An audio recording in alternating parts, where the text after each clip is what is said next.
Namaste friends, welcome to Indic Vichaar. This is Ajay Sudame and you are watching Nagpur Narratives. This week, and only 2 or 3 days back, Arvind Kejriwal, Chief Minister of Delhi, out of turn attacked Prime Minister Modi and the latest blockbuster, the Kashmir Files. So I thought this is something strange and this needs attention. Hence, I thought I will end this video. So, but I mean, before coming to that, let me start by congratulating Vivek Agnihotri and Pallavi Joshi for making such a massive, such a good movie, which also coincidentally is a massive commercial success. Right? His earlier 2 movies, which are The Buddha in the Traffic Jam and Kashmir Files, were also damn good movies, but I mean, they were not this. They couldn't get this success which this movie has got. So congratulations to them for that. But I also want to congratulate them for something else, and that is that this movie has been able to achieve something which even personal accounts of Kashmiri Hindus who have faced the persecution in Valley, even their personal accounts could not achieve, and that is that it has stirred the collective conscience of Hindus. And it has put the what I like to call is Sexog gang, which is Sexog is a short form for secular socialist. It is a kind of old term and it comes from Europe. But the Indian term for it is Leli gang, which is a short for left liberal gang. So the movie has not only stirred the collective conscience of Hindus, but it has also put the left liberal Leli gang on the defensive. And this left liberal gang has been sharing the bed with rabid Islamists, at times terrorists, anti-nationals, openly for last 3 decades. And because of this movie, not that people knew earlier, but then because of this movie, now they are caught in the act. Their act has been recorded and shown to the general public. So, I mean, it looks out of the guilt. At least one part of this cabal is trying to show the sympathy for Kashmiri Hindus. But strangely, I mean, Arvind Kejriwal, as I thought, he would have also followed the cue and shown same sympathy towards Kashmiri Hindus. But intriguingly, he hasn't done that. Contrary, he used this occasion. I mean, there was a demand from many people to give a tax break to this movie. So he used this occasion to not only attack the movie, but also attack Prime Minister Modi himself. On the floor of the house, he ridiculed BJP legislators by asking them that, did you join politics so that you can stick posters of a movie on the wall? What would you tell your children when you go home? अपने बच्चों को क्या बताओगे? किसी movie के posters लगाते हो? किसी मूवी के poster लगाते हो दिन भर? He didn't stop at that. He called the movie a lie and suggested Vivek Agnihotri that if he wants a tax break, and I mean he wants the movie to get cheaper, so why doesn't he put that movie on the YouTube? It will be completely free.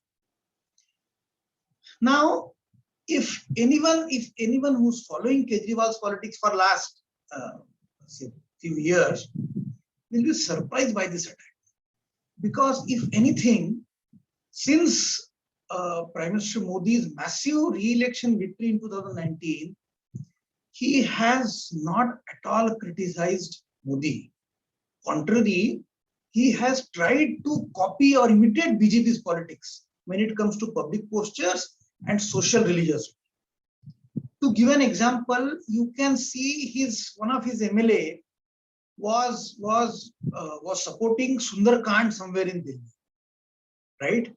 Then during one occasion, Arvind Kejriwal himself recited Hanuman Chalisa on a public platform. He is in full support of Ram Temple construction. When Navika Kumar of Times Now asked his views on Rahul Gandhi's comments on Hinduism, Hindutva, Ram Temple, etc.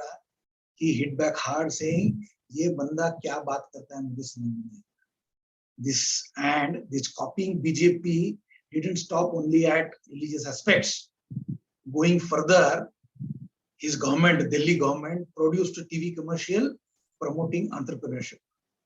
Deputy Chief Minister Manish Sisodia is seen in that TV commercial telling a kid, maybe around 15 years, नौकरी मांगने वाले नहीं, नौकरी देने वाले बनो.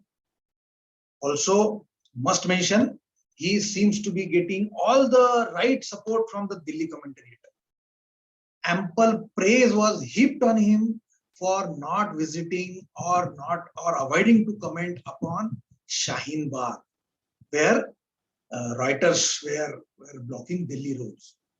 Also, a very famous author of Candy Floss books for teenagers called him Chota Modi. His largis, Kejriwal's largis of free water and cheap electricity seems to be attracting caste Hindus. His largis of free water and cheap electricity was hailed as positive nationalism. So what happened? What went wrong? Why Kejriwal is taking a U-turn now? Why he is attacking the Kashmir Files movie and Prime Minister Modi? Wasn't he supposed to be different from Congress? Wasn't he supposed to be pro-Hindu?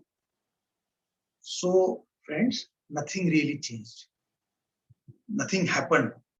Kejriwal turning his back on left liberal causes such as Shaheen Bagh, or not uttering word on Umar Khalid, or uttering or reciting Hanuman Chalisa on public platform was not any change of strategy. Forget change of heart. At his heart, Kejriwal remains a left liberal Islamist politician. This was only a tactical retreat. This copying BJP religiosity, social religiosity was only a decoy employed to garner caste Hindu votes. And now that he has won Punjab, he feels confident that there is no need to continue with this facade. And hence, he has gone back to his old style. Do you think I am going over the top? So, jog your memory a little bit and remember who was Tahir Hussain and why was he arrested. Look at this threat by Amanatullah Khan where he says, "Ki Muslim eat se eat baja denge." Amanatullah Khan is Delhi Waqf Board's chief and he is Arvind Kejriwal's confidant. Go ahead and tell me, do you know who's a muezzin? A muezzin is a person who for 5 times in a day from a masjid top reminds Muslims that it is time for your prayers, your namaz. This muezzin gets the salary in Delhi. Of course, that was started by Sheila Dikshit, but this muezzin's salary was hiked by Arvind Kejriwal only few days back. So don't have any doubt, Arvind Kejriwal is as anti-Hindu as Congress or Mamata Banerjee's Trinamool Congress. Now that AAP has 2 states under its belt, and there are enough signs. There is enough signs that Kejriwal may replace Congress. Kejriwal feels confident that he need not continue with this tactics, and hence he is going back to his old ways. Please understand, friends, the stakes are very high. There are elections coming up at the end of this year in Himachal Pradesh and Gujarat, and then next year in MP, Chhattisgarh and Rajasthan.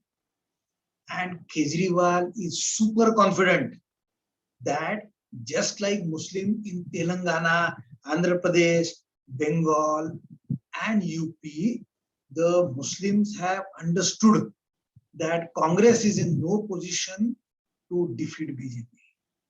And like Muslims in Bengal have shifted completely to Mamta, or Muslims in UP have shifted to Samajwadi Party, he thinks that Muslims in these states where elections are coming up, Gujarat and Himachal this year, and MP Chhattisgarh and Rajasthan next year, in these states, Muslims and secular voters will shift en masse to Aam Aadmi Party, and that's why he's trying to project himself as completely anti-Modi, and that's why he's attacking Modi.